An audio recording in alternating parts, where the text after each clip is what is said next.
Bonjour. Le redressement judiciaire est une procédure qui est assez longue puisque vous allez être en période d'observation pendant un certain délai.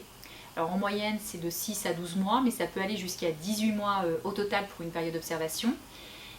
Et c'est pendant ce délai où le tribunal va examiner la possibilité pour l'entreprise de se redresser. Alors il peut se passer beaucoup de choses pendant cette période d'observation et notamment vous pouvez être converti en liquidation judiciaire à tout moment de la procédure, sur requête de l'administrateur judiciaire ou du mandataire judiciaire, du ministère public également, mais aussi d'office à la demande du tribunal de commerce. Alors c'est très important pour se préparer à une telle éventualité, et notamment pour préparer vos moyens de défense en appel, de déposer quand même assez rapidement dans la procédure un projet de plan de continuation. Parce qu'en cas de conversion de la procédure de redressement en liquidation judiciaire en cours de route, vous aurez la possibilité devant la cour d'appel de demander l'homologation de votre plan qui n'aura pas été accordé par le tribunal de commerce.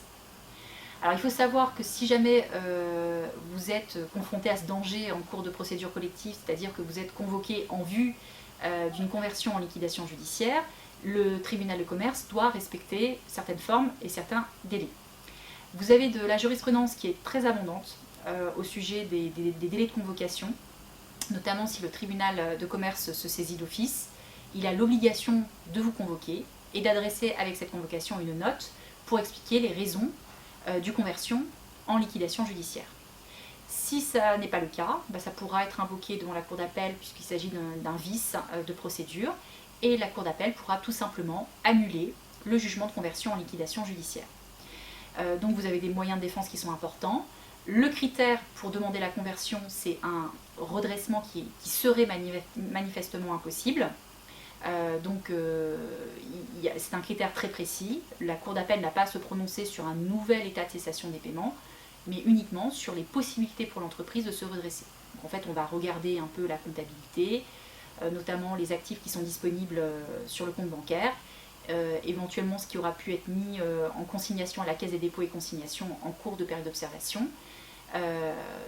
Tous ces critères seront examinés pour vérifier si l'entreprise a une possibilité de présenter un plan de continuation et si elle peut être redressée. Alors pour les détails de votre dossier, bien évidemment, consultez un avocat qui, avec l'aide de l'expert comptable, pourra vous aider à préparer un plan de continuation dans de bonnes conditions. Merci de votre attention.